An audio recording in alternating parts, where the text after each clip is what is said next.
Magandang araw po mga ka-recap and welcome back po sa ating channel. Ngayon po ay nagbabalik na ang mga bagong kabanata sa kwento ni Pedro kaya huwag na nating patagilan at simulan na. Magsisimula ang bagong kabanata sa himpapawid sa loob ng isang eroplano.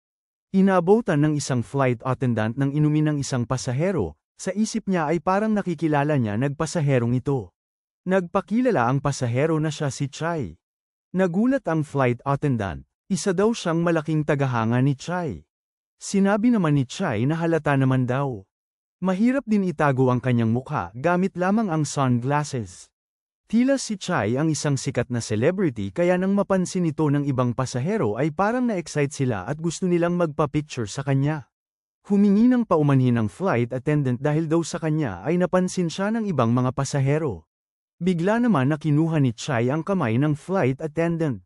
Napansin niya na tila nagtatrabaho talaga siya ng mabuti. Nalito naman ang babae sa sinabi ni Chai. Napansin ni Chai na maraming kilos ang mga kamay ng babae.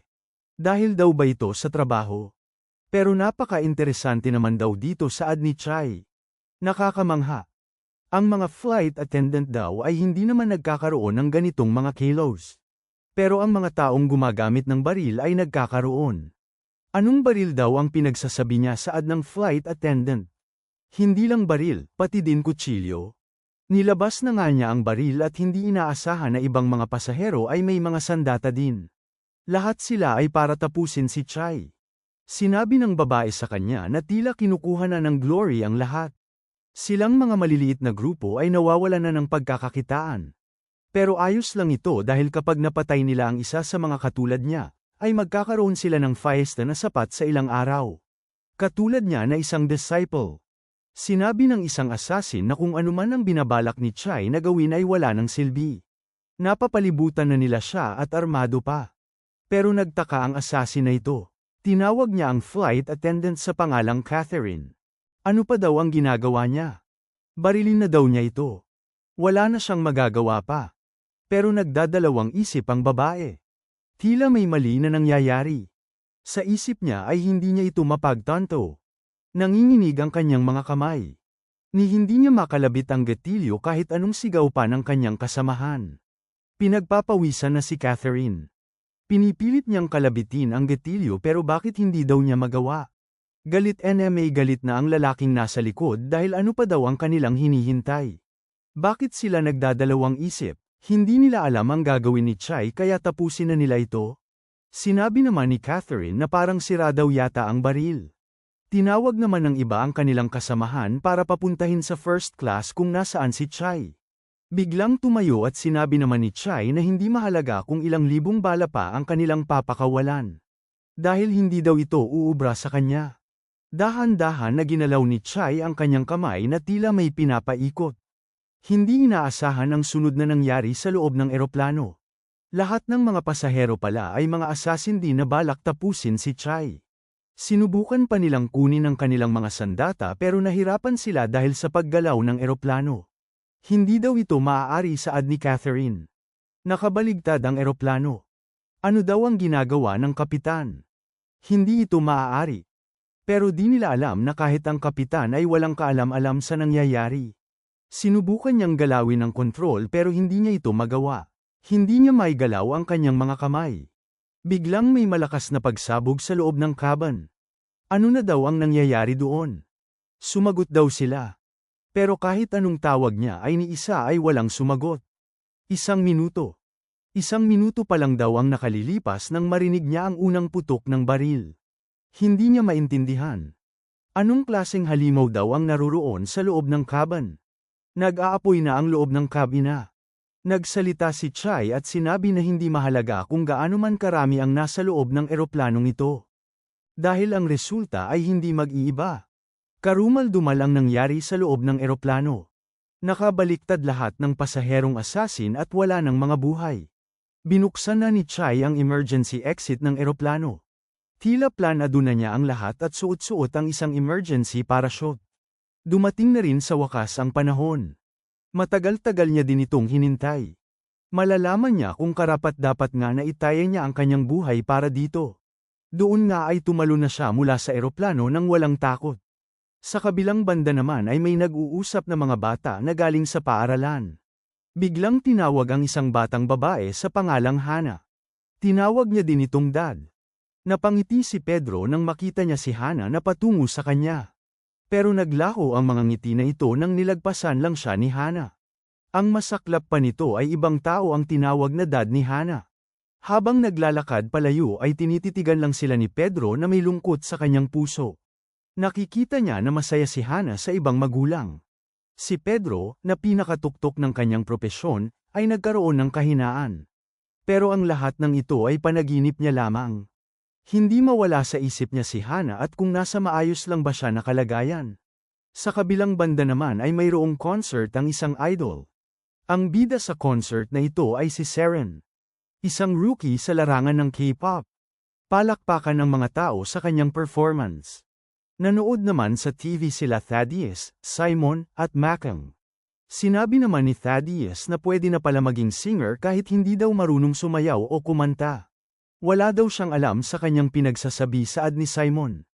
Nainis naman si Jiwon dahil parang bata daw si Simon kung umasta. Sinisi naman ni Simon kay Makang na siya daw ang may gustong manood kay Seren. Pero si Makang daw ay babaeng aso. Bago pa sila magkagulo ay nagsalita na si Kageo at sinabi sa kanila na hinahanap na sila ni Pedro. Nagtungo na nga sila sa isang kwarto at nagpulong. Pinakita sa kanila ni Pedro ang kasalukuyang puwersa ni Rafael. Maliban dito ay may iba pang disciple at sekreto na tinatago si Rafael. Ipapaliwanag daw ni Pedro sa kanila kung paano'y sila papasok. Pero sinabi ni Thaddeus na hindi na daw ito mahalaga. Bakit hindi na lang nila hanapin kaagad si Rafael at tapusin? Pero kinalulungkot daw na sasabihin ni Pedro na hindi nila ito magagawa. Kahit si Simon ay napatanong bakit hindi nila ito magawa. Ito ay sa kadahilanan na nawawala si Rafael. At wala daw bakas na iniwan ito. Nagtatago daw ba siya dahil natatakot na siya sa kanila?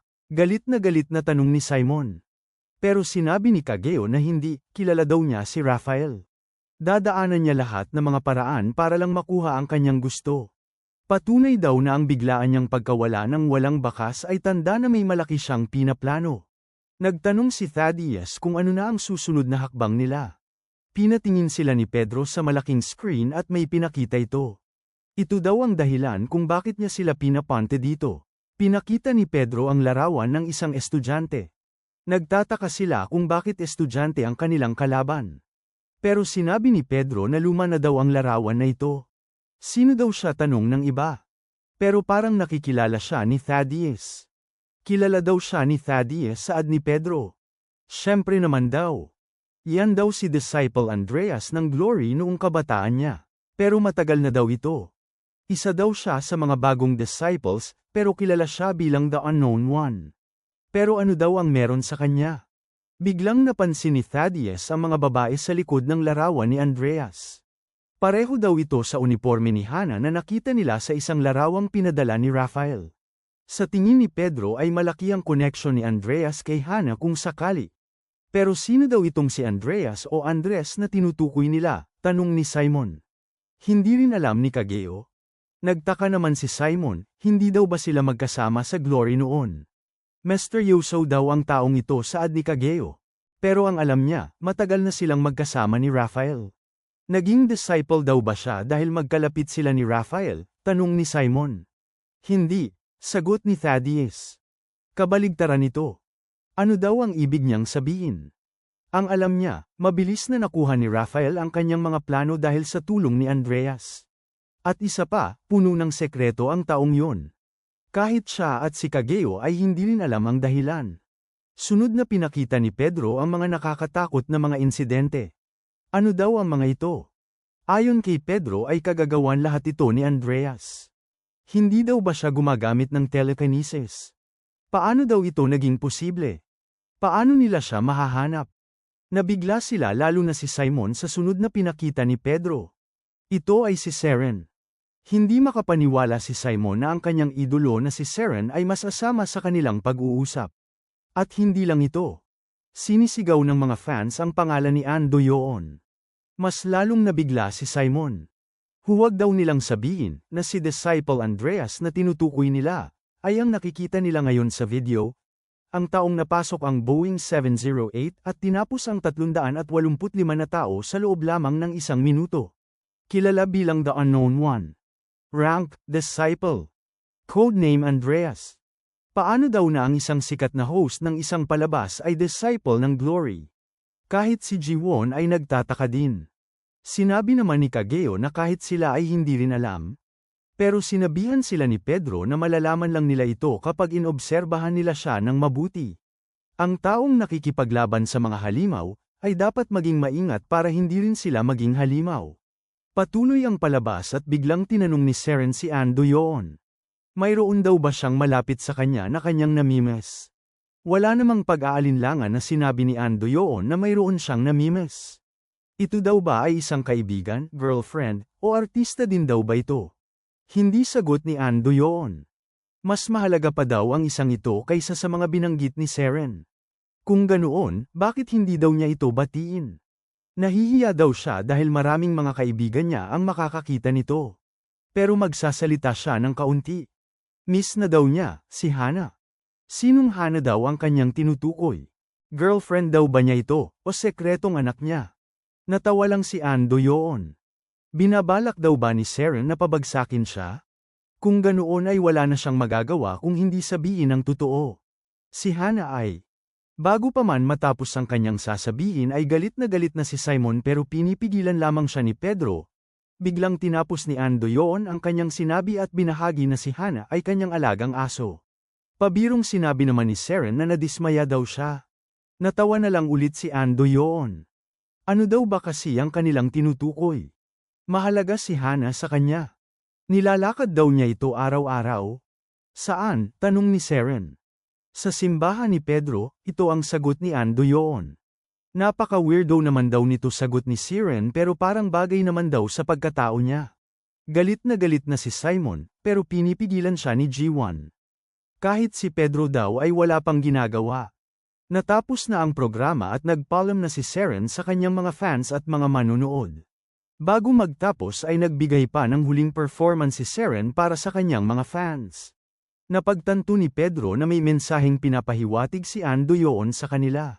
Walang ano-ano'y biglang napansin nila ang kakaibang ginagawa nito na nahagip ng kamera. Tila may kinokontrol siya sa malayo. Habang nag-e-enjoy sa performance ni Seren ang mga fans ay hindi nila maiwasan na may mapansin kakaibang nangyayari sa stage. Hanggang sa sumigaw sila para balon si Seren. Biglang bumagsak ang mga stage light direkta mismo sa kinakatayuan ni Seren. Nag-aalala ang mga manunood kung maayos lang daw ba si Seren. Kahit sila Simon, Thaddeus at Pedro ay nag-aabang sa mga nangyayari. Pero tila nagtaka sila sa sunod na nasaksihan. Huwag daw niyang sabihin na sinadya niya itong mangyari. Niligyas ni An Do-yeon si Seren.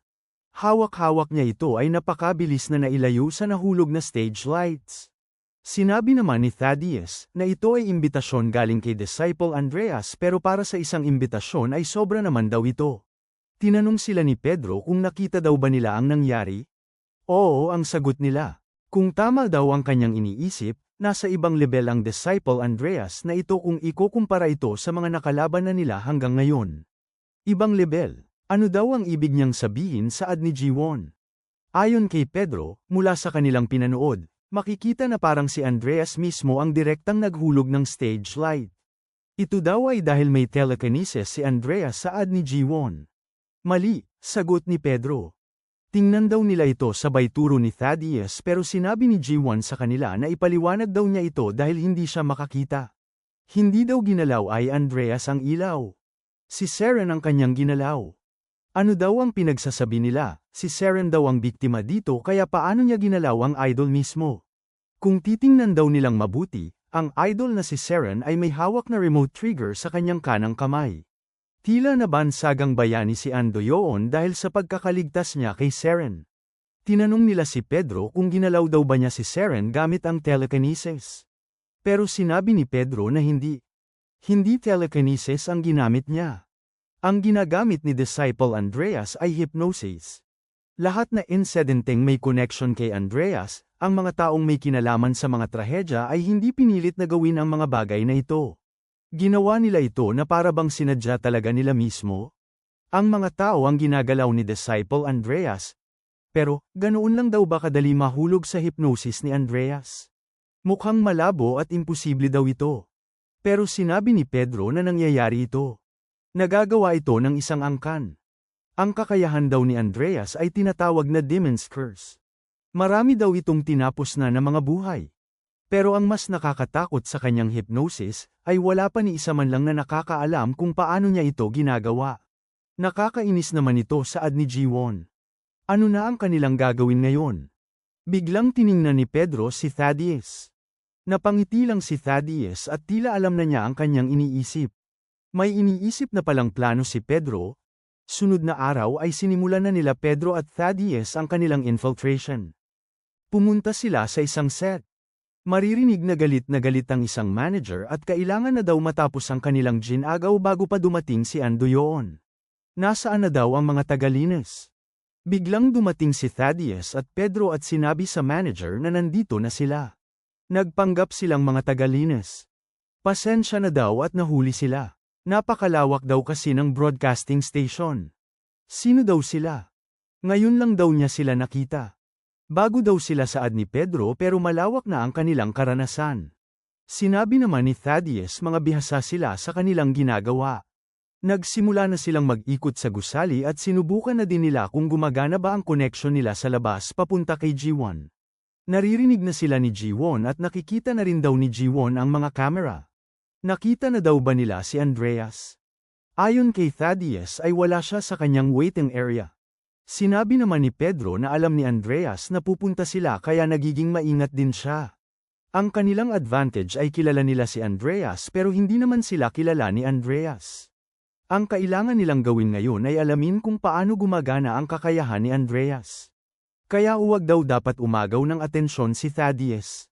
Oo naman ang sagot ni Thaddeus. Ito daw ang unang pagkakataon na nag-undercover sila kaya nag-e-enjoy siya. Tila hindi naman maganda ang pakiramdam ni Pedro sa reaksyon na ito ni Thaddeus. Sa isip naman ni Pedro, napuntahan na nila lahat ng mga lugar na kung saan ay maaaring puntahan ni Andoyoon pero wala daw silang makitang bakas niya dito. Pero sigurado siya na nandito lamang siya. Nainis naman si G1 kay Thaddeus dahil nagawa pa nitong kumain. Wala daw sila dito para kumain, nandito daw sila para sa mission. Pero biglang may narinig silang boses sa lugar kung nasaan si Thaddeus. Kilala nila ang boses na ito.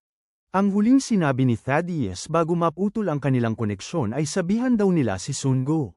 Biglang nasa likod na ni Thaddeus si Andoyoon. Mukhang nandito daw siya para maglinis. Hindi maaari. Kilala daw ni Andreas si Thaddeus, saad ni Kageo. Kapag nakita daw siya ni Andreas ay mapapahamak si Pedro. Sinubukan pa ni Thaddeus na daanin sa biro ang kanyang pagtakas. Babalik na daw siya sa kanyang trabaho. Pero napansin ni Thaddeus na madulas ang sahig. Hindi daw nila pwede itong pabayaan at baka may madulas na mga mahahalagang tao. Kung ganoon ay ipagkakatiwala na daw niya ito sa kanya saad ni Andoyoon. Pero nakakapagtaka naman daw dahil tila sadya na nilagyan ng langis ang buong sahig.